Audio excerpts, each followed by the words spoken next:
할렐루야. 네, 오늘 말씀은 느헤미야서 8장 1절부터 10절을 본문으로 해서 깨닫는 게 다가 아니다 라는 제목으로 하나님 말씀 전하도록 하겠습니다. 오늘 본문의 말씀은 제사장 에스라가 하나님의 말씀, 율법책을 강해 풀어주고 있고 듣는 백성들은 그것을 다 듣고 하나같이 다 울고 있는 내용입니다.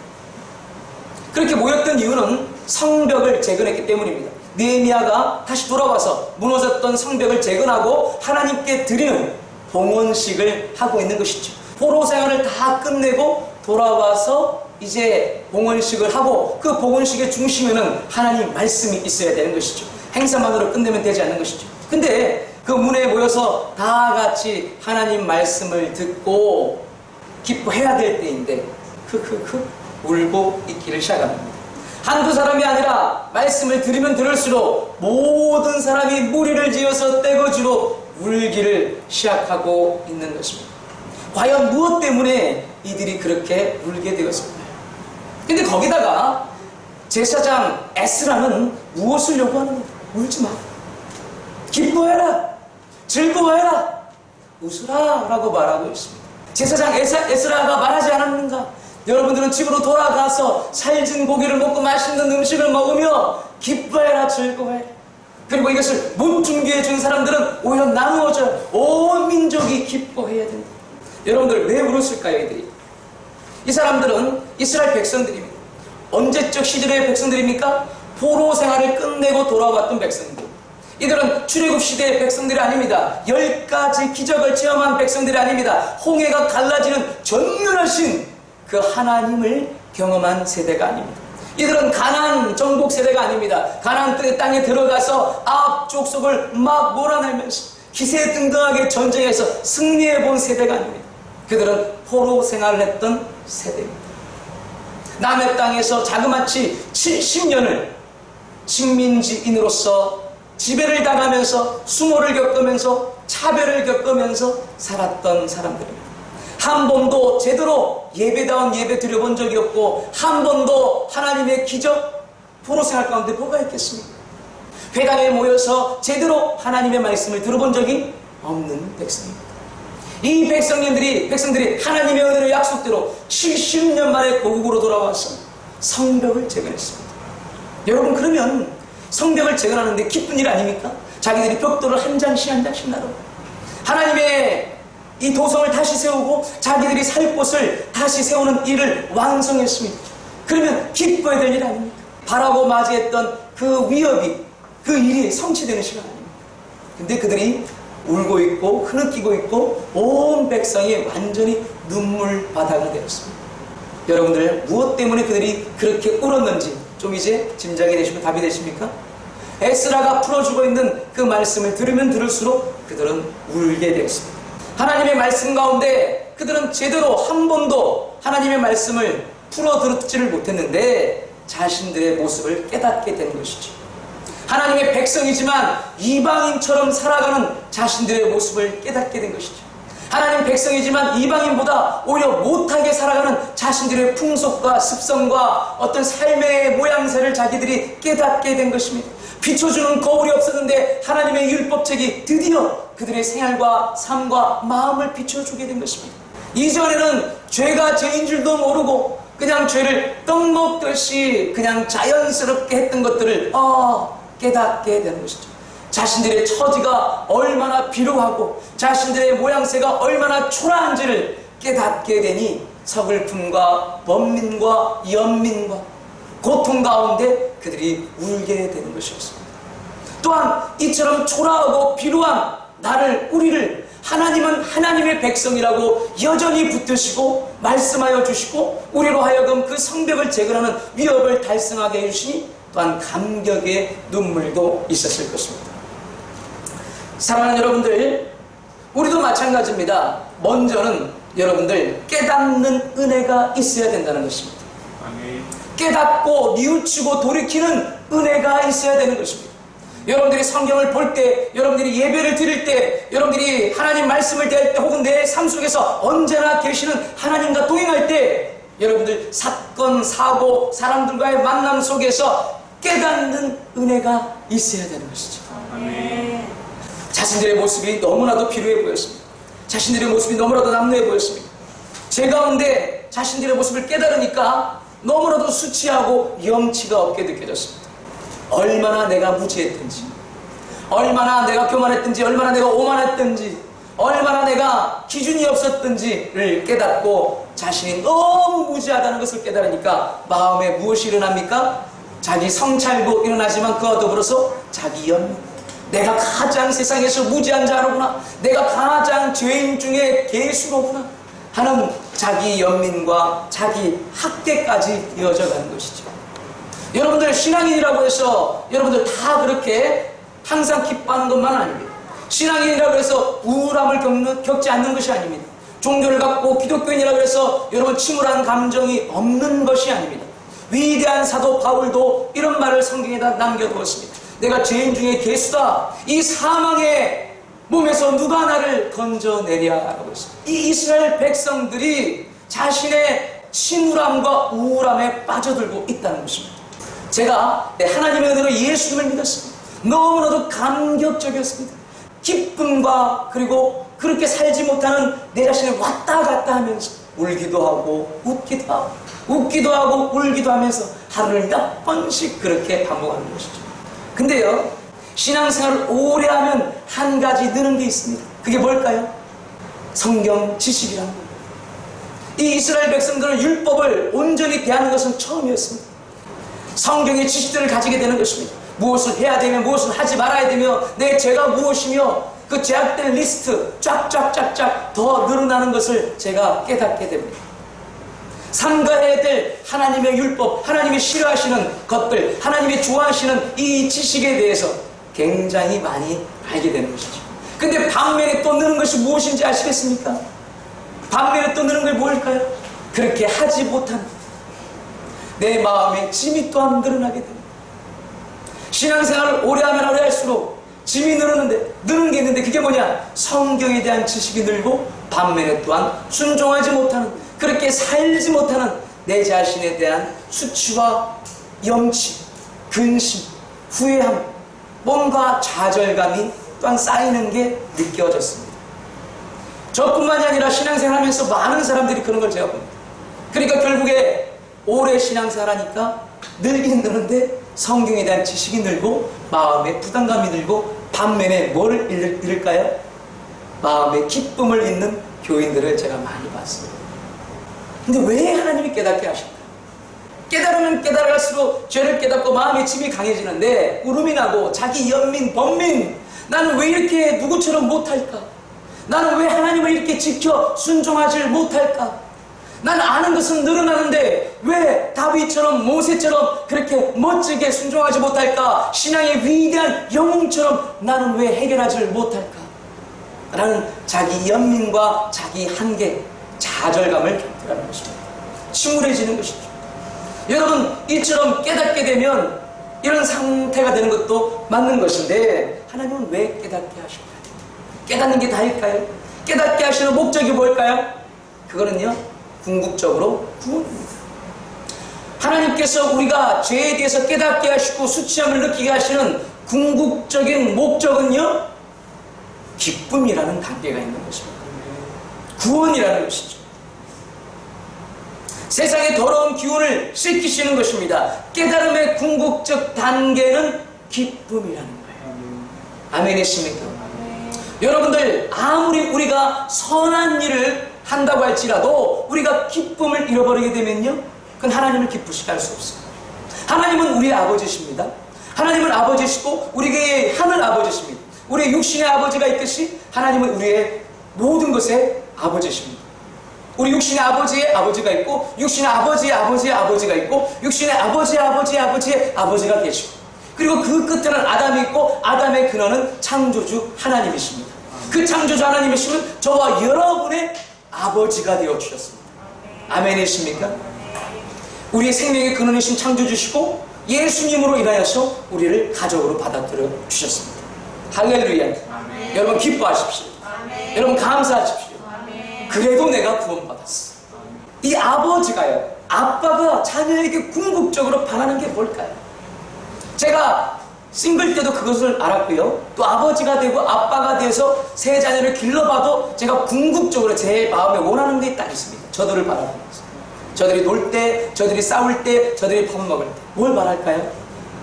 자녀들이 기뻐하고 즐거워하고 복된 것을 아빠는 바란다는 것을 제가 경험적으로 알아가고 있습니다.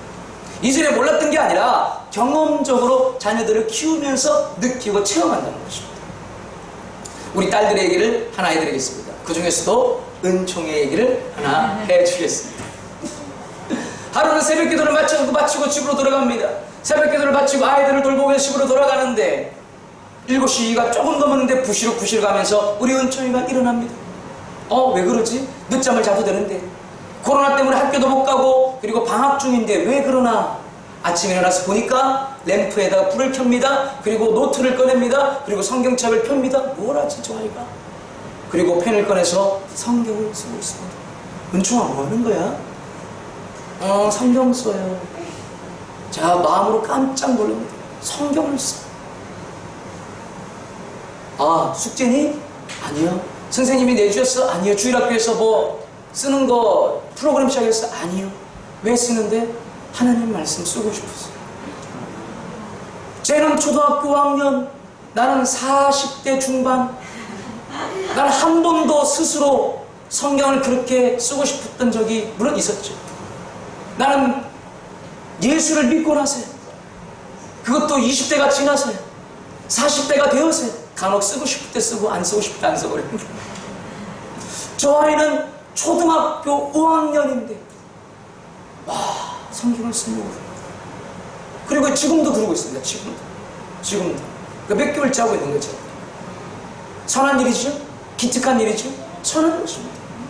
제가 자랄 때 생각해 보니까요, 제가 쓴 게 뭐냐? 8살, 9살, 10살 때 쓴 게 뭐냐? 낙서예요. 낙서. 기억을 설교를 준비하면서 떠올려보니까 낙서예요. 마징가 제트, 그레이트 마징가. 그러면 우리 아버지가 굉장히 좋아졌어요. 달력 찢어서 막 구해오시고 더 그리고. 여러분 아빠의 마음이 이런 겁니다. 별것 아닌 마징가 제트, 그레이트 마징가. 그게 무슨 대단한 그림입니까? 그냥 선만 띡띡 끊는 낙서죠. 그런데도 불구하고 아빠는 기특하게 읽는 거예요. 뭐라도 하고 있습니다. 좋은 거죠. 근데 성경을 쓰고 있더라고요. 와, 성경. 여러분 들어는 보셨나요? 하나님의 말씀 성경을 초등학교 5학년짜리 아이가 쓰고 있더라고요. 근데 지난주 제가 이것만 했던 말씀드리지 않겠죠. 지난주에 퇴근하고 집에 들어가 보니까 여전히 은총이가 학교가 3시에 마칩니다. 온라인으로 수업합니다. 3시에 마치고 여전히 쓰고 있는 거예요. 그리고 은총아 성경 쓰고 있어 그랬더니 목소리가 이랬습니다. 뭔가 울음 섞인 느낌. 그래서 은총아 왜 우는 거야? 우는 거야. 그래 그때 은총이가 울음보가 터집니다. 그리고 푹 쓰러집니다. 너무 길어. 너무 많아. 귀엽고 웃기죠. 그 몇 달간 그것만 쓰고 있는 거예요. 집에서 자가격리하면서 다 갇혀가지고. 그러니까 손도 아프겠죠. 진도도 안 나가겠죠. 틀린 거 자꾸 틀리죠. 깨운총이한테 제가 그랬습니다. 성경 쓰지 마. 자, 이런 투론 안 했고, 은총아 성경 그만 써. 아니 제가 성경 쓰지 마! 그러면은 우리 어린 아이의 마음에 해석이 안 될 거 아닙니까? 그러면 우리 아빠는 이상한 아빠. 성경을 쓰지 못하게 만드는 기독교인 아빠. 성경을 쓰지 못하게 만드는 크리스찬 목사 아빠. 이거 이상하잖아요. 그 어린아이 마음에 성경은 쓰는 것이 아니야. 이거 이상한 게 기억됩니다. 제가 그래서 그렇게 말하진 않았고, 성경 은총아 그렇게 쓰면 안 된다. 그래서 그렇게 씁니다. 아무리 좋은 것이지만 네가 계속 그렇게 쓴다 그래서 효율이 좋은 게 아니다. 하나님께서 계속 그렇게 붙들려 있다고 해서 그렇게 성경이 잘 써지는 게 아니야. 잠시 쉬어줘야 된다. 왜 자꾸 틀리냐면은 틀린 메모리가 네 머리에 기록되어 있기 때문에 계속 틀리게 쓸 수밖에 없는 거야. 그러니 잠깐 때때로 쉬어줘야 돼. 잠깐 나와줘야 돼. 다른 것도 하고 또 써야 돼. 근데 아이는 내 말이 안 들리는지 계속 쓰고 싶은 거죠. 붙들려 있는 거죠. 그리고 하나님께서 너 그렇게 울면서 쓰면, 억지로 쓰면 기뻐하시겠니? 제가 왜 딱 화를 내고 싶었을까요? 화를 내진 않았지만 아빠의 마음입니다.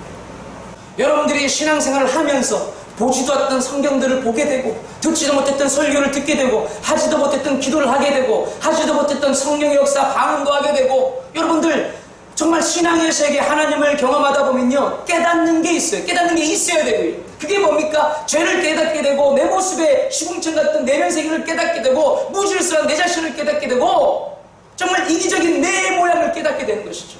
아멘이십니까? 반면에 위대하신 하나님을 깨닫게 되고, 내가 소원하고 약속하고 하나님께 헌신을 약속드리는데 또한 지키지 못하는 나의 모습을 깨닫게 되는 거예요. 신뢰할 수 없는 모습, 너무나도 자아가 볼품없는 것이죠. 하나님 앞에서 초라한 것이죠. 그 초라한 모습에 그냥 울고 있는 겁니다. 여러분들, 이스라엘 백성들에게 왜 에스라가 울지 말고 기뻐하라 그랬을까요? 그들도 마찬가지였습니다. 죄에 대해서 깨닫고 자신들의 필요한 모습을 깨달았다는 것이죠. 그러나 여러분들, 그것으로 끝나느냐? 하나님께서 우리에게 깨닫게 하시는 궁극적인 목적은 죄를 사함받고, 아멘이십니까? 죄를 깨닫게 하시는 궁극적인 목적은 울라라고 하는 것이 아니라 깨닫고 돌이키고, 할렐루야, 구원하시기 위함인 것이죠. 아멘이십니까? 구원하기 위함입니다. 죄인이 구원받는, 그 어떤 행위로도 그 어떤 신분으로도 내 죄를 사할 수가 없는데 하나님의 전적인 은혜로 구원받는다. 이게 기쁘고 활짝 뛰어야 될 일 아니겠습니까? 그 구원을 주기 위해서는 내가 죄인임을 깨닫고 구세주이신 하나님 함께 우리가 고백하고 전폭적으로 엎드려야 되는 것이죠. 너의 하나님, 저의 무엇으로도 구원될 수 없습니다. 인간의 그 어떤 지성과 이성과 과학으로도 구원될 수 없습니다. 오직 구원하시는 분은 하나님이신데, 이제 하나님께 제가 두 손 들고 납작 엎드립니다. 제 죄를 고백합니다. 그게 뭡니까? 회개라고 하는 것이죠. 회개시키는 궁극적인 목적은 우리에게 기쁨을 주기 위한 것입니다. 아멘이십니까? 아멘. 근데 많은 사람들이 착각을 하기도 하고 그냥 그 단계에 머물러 있기도 하고, 회개시키시는 하나님의 궁극적인 마음을 모르는 것 같습니다. 하나님은 여러분들의 아버지가 되시고 여러분들은 하나님의 자녀가 되십니다. 우리가 아무리 선한 행위를 한다고 할지라도 그 마음에 기쁨을 잃어버리게 되면 그것은 하나님께 악이 됩니다. 왜요? 하나님의 마음을 아프게 하는 마귀의 길에게 빠져있기 때문입니다. 마귀는 하나님을 직접 공격할 수가 없습니다. 수준이 안 맞습니다. 창조주와 피조물인 천사가 어떻게 수준을 같이 겨룰 수가 있습니까? 하나님은 전능하신 하나님이신 줄로 믿습니다. 근데 그 마귀가 하나님께 안갚음을 하고 싶은데 그게 어떻게 하느냐? 하나님의 백성들을 괴롭히는 겁니다. 하나님의 백성들을 침울함과 우울함과 침통함과 슬픔에 빠져있게 만드는 것이죠. 허우적되게 만드는 것입니다. 그것이 선하게 보이는 것으로 착하게 만들어서 그렇게 하는 것입니다. 행위는 선해야 됩니다. 아멘이십니까? 그러나 그 선을 행하는 마음의 중심은 기쁨이 있어야 됩니다. 하나님을 기뻐해야 되는 것이죠. 하나님을 감사해야 되는 것입니다. 아멘이십니까? 하나님을 즐거워하는 것이 우리가 존재하는 목적이기 때문에 그렇습니다. 여러분, 하나님을 더 즐거워할 때 자녀들에게도 더불어서 기쁨이 있는 것입니다. 하나님 아버지는요, 자녀들이 언제나 어디서나 기뻐하기를 원하십니다. 제가 그것을 할 수 있어요. 우리 아이들이 밥을 먹을 때, 우리 아이들이 놀 때, 우리 아이들이 공부할 때, 물론 환경은 다 만족스럽지 않습니다. 제가 가끔씩 해주는 밥은 그렇게 썩 맛있진 않을 겁니다. 제가 가르쳐주는 학습은 자기들의 선생님보다 더 잘 가르쳐주지는 못할 것입니다. 저희 집은 너무나도 좁습니다. 넓은 집에서 얼마든지 클 수가 있습니다. 그러나 그 어떤 상황과 여건 속에서도 아빠가 바라는 게 뭘까요? 그래도 기뻐하는 것이죠. 그래도 그 환경을 이겨내고 즐거워하기를 바라는 것이죠. 그 환경에 제약되고 그 환경에 적응되고 그 환경에 길들여져서 환경에 따라서 울고 웃고 하는 것이 아니라 중심을 잡고 이 땅을 굳건히, 이 종말의 이 세계를 굳건히, 거칠은 이 세계를 굳건히 기뻐하며 살아가기를 바라는 것이죠. 저 아이들이 언젠가 어디서나 어느 땅에서나 어느 곳에서, 그게 아빠의 마음인 거죠. 여러분들, 하나님 아버지 더 하시죠. 더 하시죠. 여러분들이 처해 있는 위기를 모르십니까? 여러분들이 살아가고 있는 이 종말의 때에 대해서 하나님의 시대적 분별력이 없으십니까? 하나님이 생각이 없으셔요? 하나님이 보는 눈이 없으세요? 이거 어이가 없는 말입니다. 하나님께서 모든 것들을 조성하고 바라보고 계십니다. 그 하나님께서 자녀된 교회에게, 교인들에게, 신자들에게 바라는 것은 무엇입니까? 깨닫고 기뻐하라는 것이죠. 얼마나 감사하니, 죄를 사함, 얼마나 기쁘니, 얼마나 네 죄가 무거운데 내가 사해 주었니. 할렐루야. 얼마나 내가 너를 사랑하니. 기뻐해라. 기뻐해라. 이것이 정말의 너희에 대한 나의 생각이다. 할렐루야. 깨달음의 궁극적 단계는 기쁨인 것이죠. 물론 여러분들 죄가 있는데 뻔뻔하게 나 죄 없어, 이건 잘못된 것입니다. 염치가 없는 것이죠. 수치를 모르는 것이죠. 그런 사람은 이중적이고 모순적이고 바리새인같이 될 수가 있습니다. 여러분들 깨닫는 은혜가 있어야 되고, 깨닫는 은혜의 궁극적 단계는 기쁨인 것입니다. 할렐루야. 아멘. 깨달을 때 기뻐지는 것이죠. 여러분 유레카라는 단어를 들어보신 적 있죠? 유레카, 발견했다, 깨달았다라는 뜻입니다. 아르키메데스라는 위대한 지혜자가 있었습니다. 그 아르키메데스가 섬기던 왕이 숙제를 하나 내주었습니다. 내 이 왕관이 순금인지 아닌지 모르겠습니다. 이게 금덩어리로 만드는 것인지 나를 속여서 장인이 돈을 갈취한 것인지 모르겠으니까 우리 현자인 아르키메데스가 이게 순금인지를 한번 밝혀주시오. 그런데 문제는 무엇입니까? 이 왕의 왕관을 녹일 수가 없어요. 녹여서 보면 이게 성분을 알 수가 있는데 왕의 왕관을 녹일 수가 없어요. 아르키메데스가 많이 고민합니다. 근심이 됩니다. 그리고 피곤하니까 생각을 멈추고 욕조에 들어가서 목욕을 합니다. 그러다 보니까 몸이 들어가니까 물이 어떻게 되죠? 쓱하니 올라옵니다. 그때 무엇을 발견하느냐? 이 비중이라는 것을 그가 개념을 발견합니다. 비중. 물건마다 인텐시티, 밀도가 다르고 그 밀도마다 물에 들어갔을 때 비중이 다르다. 떠오르는 그 부피가 다르다. 그러니까 이 물에다가 왕관을 집어넣으면 금의 비중이 다르고 은의 비중이 다르니까 물이 올라오는 비중이 그 높이가 다르겠네. 유레카 하면서 홀딱 벗고 거리를 뛰쳐나가서 왕한테 갔답니다. 진짜입니다. 홀딱 너무 기뻐가지고. 여러분 이처럼 깨닫는 기쁨, 이 기쁨이라는 것이 우리의 고통을 이겨나가게 하는 것이죠. 아멘이십니까? 여러분 의학적으로 말하자면 그런 겁니다. 도파민이 확 분비가 되는 거예요. 여러분 그러면 우리가 어떻게 기뻐할 수 있을까요? 깨닫는 게 다가 아니고 다는 뭡니까? 기뻐하는 거예요. 근데 우리가 어떻게 기뻐할 수 있을까요? 우리가 신앙생활하면서 슬픔과 우울함과 침울함도요 우리가 겪게 되는 감정입니다. 그건 감정이지, 다시 한번 말씀드리지만 감정이지 진리는 아닙니다. 근데 많은 교인들이 그 감정에 시달립니다. 왜 그럴까요? 감정을 다루는 법을 잘 습득하지 못했기 때문이죠. 그 하나의 감정입니다. 여러분들 우리 기쁨이가 지난주 치과를 갔는데 저 아이들이 이전에 스스로 이빨을 잘 닦습니다. 이빨을 차카차카차카 잘 닦아요. 근데 이 아이들은 잊었는지 모르겠지만은 불과 몇 년 전에 어땠을까요? 이빨 닦는 건 너무 고통스러웠습니다. 울며 불며 했습니다. 이빨 이제 관리해야 된다는 것을 자기들이 배운 겁니다. 여러분 감정도 똑같은 겁니다. 관리하고 다룰 줄을 배워야 되는 것이죠. 충치를 관리하는 것, 이빨을 관리하는 걸 배웠기 때문에 적어도 이빨 닦는 건 이제 힘들어하지 않습니다. 배웠기 때문이죠. 그러나 배우지 못해서 너무나도 습관같이 세상이 끝난 것처럼 우러워집니다. 너무 아빠랍니다. 마찬가지입니다.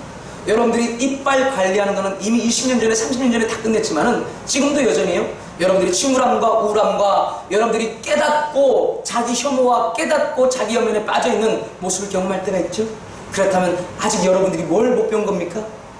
내 감정과 느낌을 통제하고 관리하는 법을 못 배운 것이죠. 기뻐야 된다는 것은 너무나도 많이 들어서 알겠는데 오히려 그 지식이 오히려 눌림이 되어서 그렇게 살지를 못하니까 마음이 더 번민해요. 사랑하는 여러분들 기뻐하길 원하시면 아멘 하시길 바랍니다. 여러분들 기뻐하길 원하시면 아멘 하시길 바랍니다. 그럼 여러분들 어떻게 기뻐할 수 있을까요? 그 방법을 말씀드리겠습니다. 자, 하나는요 반드시 기뻐할 수 있다는 것을 믿으셔야 됩니다. 항상 기뻐할 수 있다는 것을 여러분들이 믿으셔야 됩니다. 이것은 바로 믿음의 문제인 것이죠. 어떻게 항상 기뻐해? 그럴 수는 없어. 사람이 그럴 수는 없어. 이 생각을 여러분들이 믿어버리면 여러분들은 항상 기뻐할 필요가 없게 됩니다. 항상 기뻐할 의도도 없고 의욕도 없고 그런 노력과 싸움을 하지 않습니다. 무슨 말씀이 이해되십니까? 중요한 것은 먼저는 믿음이 바로 되어야 되는 것이죠. 진리 위에 여러분의 생각을 붙여놔야 됩니다. 아멘이십니까? 아멘. 우리의 이성들은 당연히 반문할 겁니다. 의심을 가질 겁니다. 그러나 그 의심의 과정은 있을 수 있어도 결론은 하나님 말씀 위에 여러분의 생각이 위에 놓여져 있어야 되는 것이죠. 세계에서 가장 오래 달리면서 빨리 달리는 사람 누군지 아십니까? 아프리카의 킵초게라는 사람입니다. 킵초게. 오래 달리면서도 빨리 달리는 사람. 킵초게라는 사람. 가나의 마라톤 영웅입니다. 이 사람이 브렉스루 2아워, 2시간의 벽을 깨트리는 프로젝트를 성공했어요. 마라톤 거리를 2시간. 이게 모든 사람이 불가능하다고 생각해요. 그러면 어느 정도로 속도로 달려야 될까요? 21km 정도로 달려야 돼요. 여러분들이 피부감 있게 알려드리냐면, 그 거리에 보면 왜 이렇게 전기 자전거 킥보 드린 거 있죠? 그거 최고 속도가 22, 23, 21 나갑니다. 그 쌩 하고 나가는 그만큼을 인간이 뛰어야 되는 거예요. 근데 그 100m 달리는 게 아니고 얼마를요? 42.195km 달려야 됩니다. 서울을 왔다 갔다 하면서 한 3번 정도 해야 됩니다. 강서구에서 저 강동구까지 한 3번 넘게 해요. 그거를 42.195km. 근데 킵초게는 그걸 성공했습니다. 근데 이 사람에게 강력한 도전자가 있는데 베켈레라는 에티오피아의 마라톤 용입니다. 이 두 사람이 딱 이 기록이 얼마 차이가 안 나요. 근데 베켈레는 뭐라고 인터뷰를 했냐면은 이 프로젝트를 도전할 그쯤에 성공 이전 인간은 그렇게 달릴 수 없다. 그는 그렇게 말하고 생각했던 인터뷰에 있습니다. 그러니까 이 사람은 도전하겠습니까? 안 하겠습니까? 안 하죠. 금메달은 도전하지만 우승에는 도전하지만 이 2시간의 배경 도전하지 않습니다. 근데 에티오피아의 영웅이 착각이 틀린 거죠. 가나의 영웅 킵초게가 성공해버렸습니다. 그걸 봤어요. 세계가 다 봤어요. 베켈레도 이제 나의 편견이 있구나. 이제 도전하고 있겠죠. 그래서 그 사람이 신발을 바꿨습니다. 스폰서를 바꿨습니다. 킵초게가 스폰서 받은 똑같은 신발을 신고 도전을 하고 있습니다. 제가 뭘 말씀드리고자 하느냐면 항상 기뻐해라. 여러분들의 사고 속에는 우리는 안 된다라고 생각하는 사고가 강한 겁니다. 왜요? 그게 우리 육신의 생각입니다. 우리의 혼적인 생각입니다. 하나님의 말씀에 항상 우리는 반대하는, 안 된다라고 생각하는, 지금은 아니라고 생각하는 우리의 육신은 절대 하나님 말씀에 굴복하지 아니할 거죠. 여러분, 그러므로 항상 기뻐하려면 먼저는 무엇입니까? 여러분의 믿음이 바로 세워져야 되는 것입니다. 아멘이십니까? 항상 기뻐할 수 있다. 항상 기뻐할 수 있다. 우리 육신의 아빠는요, 항상 기뻐하기를 바랄 수는 있지만요, 하나님처럼 이거 요구하고 명령하지 못해요. 우리 인간의 아빠, 저 또한 우리 딸아이들이 항상 기뻐하길 바라지만요, 그거를 강력하게 요구하거나 명령하지 못하고, 그렇게 못했다고 해서 타박할 수가 없습니다. 왜요? 나 또한 그런 면이 있기 때문에. 그 과정이 어떠한 면인지를 알기 때문에. 인간은 어떤 연약함과 한계가 있다는 것을 내가 경험하고 있고 내가 극복하지 못한 세월도 많았기 때문에. 그러나요, 하나님께서 이걸 왜 명령하십니까? 전능하시기 때문에 요구하십니다. 암에 걸렸는데 어떻게 항상 기뻐합니까? 불치의 병에 걸렸는데 어떻게 항상 기뻐합니까? 당신이 그렇게 살아보십시오. 그렇게 남의 말, 남의 일이라고 마음대로 그렇게 말할 수 있습니까? 인간이 이런 말을 들으면 아무 말도 못해요. 왜요? 그 인간의 한계를 넘어간 문제를 인간은 해결해 줄 수가 없기 때문이죠. 그러나 우리 하나님은요, 해결해 줄 수 있는 전능하신 하나님이시기 때문에 그 어떤 여건과 상황 속에서도 항상 기뻐해라. 내가 너희 아비가 되고 그 아비는 전능하신 하나님이신데 나는 해결해 줄 수 있다. 아멘이십니까? 목사님, 암 걸린 사람들이 다 예수 믿는다고 다 낫나요? 그렇지 않죠. 맞습니다. 예수님 믿는다고 해서 다 암이 사라지고 예수님 믿는다고 해서 다 문제가 해결됩니까? 그렇지 않습니다. 그러면 목사님 왜 그렇게 말씀하시는 겁니까? 암이라 그래도 현실에서 하나님의 은혜로 낫는 사람도 있고요, 그렇지 못해서 죽는다고 할지라도 여러분들 어차피 사람은 다 죽게 되는데 천국이라는 곳에서 궁극적인 해결, 영원한 해결로서 우리의 몸은 온전히 병과 해결되기 때문인 것입니다. 아멘이십니까? 그러면 하나님은 여러분이 그 어떤 상황과 여건과 문제가 있다고 할지라도 항상 기뻐해라고 명령할 수가 있고 요구할 수가 있는 것이죠. 하나님은 해결하시는 것이죠. 아멘이십니까? 한 자매님인데 한 40대쯤의 자매님인데 암에 걸렸습니다. 이 자매님이 하나님을 그 암에 걸리는 과정 속에서 투병을 하면서 하나님을 기뻐하는 사람으로 변화되는 그런 간증이었습니다. 하나님을 기뻐하는 그 고통 속에서 정말 기뻐하는 얼굴이 느껴져요. 하나님이 그렇게 만들어 주시는 거죠. 아멘이십니까? 믿음대로 되는 것이죠. 근데 감사하게도 놀랍게도 이 사람은 럭키 케이스였습니다. 암이 나은 거예요. 와, 나은 거예요. 그래서 너무 기쁘고 감사하고, 또 암병에 걸린 환우들에게 여전히 다가가서 전도를 하는 겁니다. 내게는 이게 사명이다. 하나님께서 왜 낫게 하셨는가? 암 환자들에게 계속 가야 되는 것이 나의 사명이구나 하면서 계속 찾아갔습니다. 근데 환자가 이런 말을 했다는 것이죠. 당신은 암 나았네. 당신은 하나님 은혜로 합니다 라면서 뭔가 뒤에 점점점 거부감, 거절, 뭔가 공감하지 않은 당신은 하나님 은혜로 나아요. 그래서 마치 오지 말라는 투, 마치 당신과 나는 다르다는 투로 그 환자가 대하더라. 이 자매님이 거기에 대해서 굉장히 좌절이 느껴지고 굉장히 마음의 벽이 느껴졌습니다. 내가 살아가는 이유는 암 환자들에게 이 복음을 전하는, 기쁨을 전하는 것인 줄 내가 믿고 지탱하고 있는데 이 문제가 해결되지 않으면 그렇지, 내가 기쁨으로서 살아가다가 암이 나았던 것을 기쁘게 받아들일 수 있는 암 환자도 있지만 그렇지 않은 환자도 있다는 게 사실이지 않습니다. 좌절을 느끼고 나는 왜 안 되나, 니는 되는데, 넌 하나님께 은혜 받고 나는 하나님께 은혜 안 받은, 이렇게 부정적인 사고와 침울함에 빠져있는 사람이 있는 것도 현실이지 않습니다. 그 사람들을 어떻게 해야 되는가? 해결이 되지 않았습니다. 하나님, 저를 바꿔주십시오. 저는 이 상황에서 어떻게 될지 모르겠습니다. 항상 기뻐해라는 이 말씀에 순종하고 제 암이 나은 것은 감사한 일입니다. 그런데 이제는 더 이상 이들에게 제가 다가갈 수가 없습니다. 제게 용기를 주시고 저를 바꾸어 주시지 않으면 저는 이들에게 나아갈 수가 없습니다. 하나님 도와주십시오. 하나님 도와주십시오. 그렇게 매일같이 눈물을 흘리며 기도했더니 그 일주일 뒤에 정기 진찰을 받을 때 자기 과장님이 진단해 주셨습니다. 뭐라고 진단했을까요? 암이 재발했습니다. 그리고 그 암이 재발했는데 그 소식을 듣고 자기는 속에서 오히려 기뻤다는 거예요. 일주일 내내 기도하고 있었는데 하나님 자기를 바꾸어 주십시오.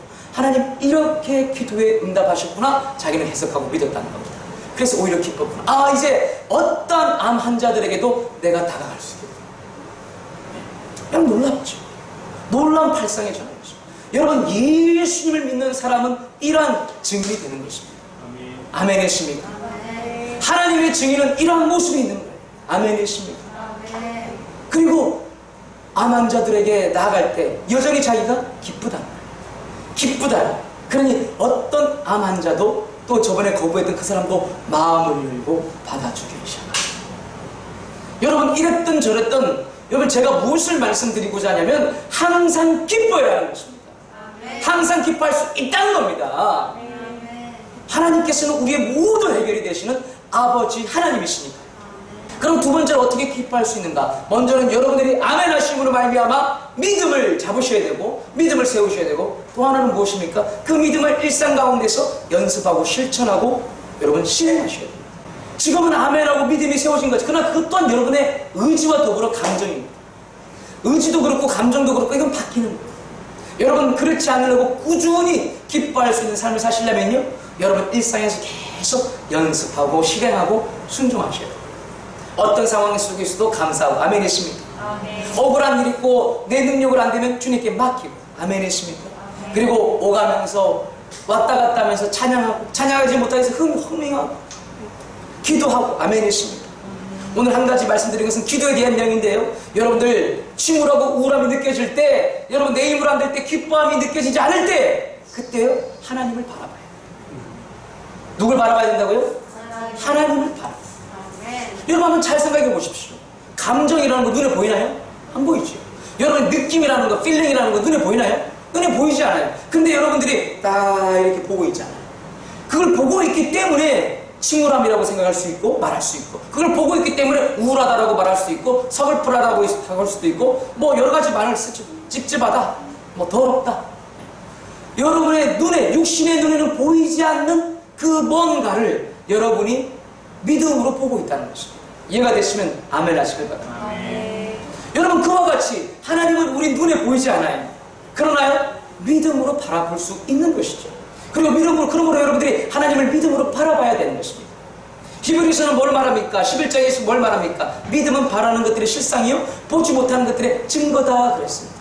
여러분은 그 믿음을 이미 갖고 있는 겁니다. 눈에 보이지 않는 여러분의 감정과 생각을 바라볼 수 있는 능력이 여러분에 있지 않습니까?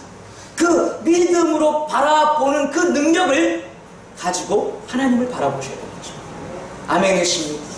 살아계신 하나님, 살아계셔서 통치하신 하나님, 살아계셔서 통치하시고 나를 사랑하시는 그 하나님을 믿음으로 바라보셔야 돼요. 그리고 그 하나님께 나의 믿음으로 고백하는 것이죠. 이 기도하는 겁니다. 하나님 바라봐요. 고백하는 겁니다. 하나님, 제가 마음에 침울함과 우울함이 들어옴을 보게 됩니다. 하나님 말씀 가운데 깨닫게 되는데 나는 왜 이렇게 못할까? 라고 하는 자책을 제가 보게 됩니다. 하나님 남들에 비해서 볼 때 나는 왜 이렇게 느린가 더딘가 하고 좌절이 느껴짐을 제가 보게 됩니다. 하나님, 제가 그러한 상태는 주님께 고백합니다. 하나님은 나를 사랑하시오니, 하나님은 나의 아버지가 되시오니 내가 이런 감정에서 빠져나올 수 있도록, 해결할 수 있도록 도와주시옵소서.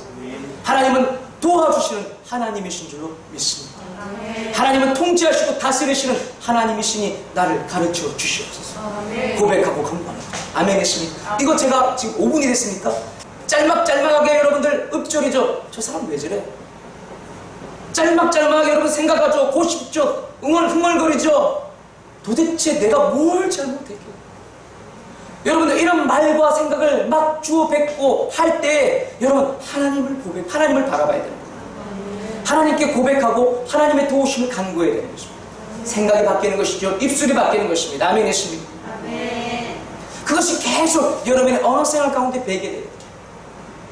그럴 때 여러분의 뇌가 조종됩니다. 뇌가 바뀌어집니다. 여러분의 뇌 신경이 달라지게 됩니다. 아멘 했습니다. 여러분의 불평, 그거 다 습관입니다. 우울함 다 습관입니다. 왜 그럴까요? 왜 거기에 잘못 빠져나갈까요? 이미 뇌가 그렇게 정립이 되어버린 겁니다. 감정을 쓰는, 감정을 다스리는 능력이 그에게 없는 겁니다. 그러나 예수 믿고 여러분들이 말씀에 순종하면요, 여러분의 견관질이 무너지고 어둠의 쓴뿌리가 뽑혀지게 되어 있습니다. 할렐루야. 그리고 그런 은혜를 받았으면요, 믿음으로 계속 하나님을 바라보며 쉬지 말고 기도하고 범사에 감사하고 여러분의 입술을 선포하고 하나님께는 고백하고 마귀에게는 선포하고 그렇게 계속 행동하면요, 여러분의 뇌가 다시 정립이 됩니다. 아멘 했습니다. 감정을 다스릴 수 있는 능력이 배양되게 됩니다. 아멘 했습니다. 여러분, 그처럼 하나님께 고백하고 마귀에게 선포해야 됩니다. 하나님, 제 모습을 고백합니다. 하나님은 통치하십니다. 고백하시고 하나님 높여드려야 됩니다. 아멘 했습니다. 그리고 마귀에게 선포해야 됩니다. 내가 지금 어두운 감정에 빠졌다 그래서 하나님이 안 살아계신 게 아닌 것을 내가 안다. 마귀. 내가 침통하고 우울하다 그래서 하나님은 여전히 나를 사랑하시지 나를 사랑하지 않는 게 아니다. 이 마귀놈들아. 선포해야 되는 겁니다. 아멘 했습니다. 대적해야 되는 것이죠. 여러분들 그렇게 신앙생활 하셔야 됩니다. 할렐루야. 아멘. 깨달으셨습니까? 그러나 깨달은 것이 다가 아니라 깨달음의 궁극적 목적은 자녀들의 기쁨인 거예요. 오늘 여러분들 기도하실 때 여러분의 모습을 하나님께 올려드리고 하나님을 높여드리고, 할렐루야, 아멘, 마귀를 대적하여서 기도할 수 있는 여러분 되기를 주님의 이름으로 축원합니다.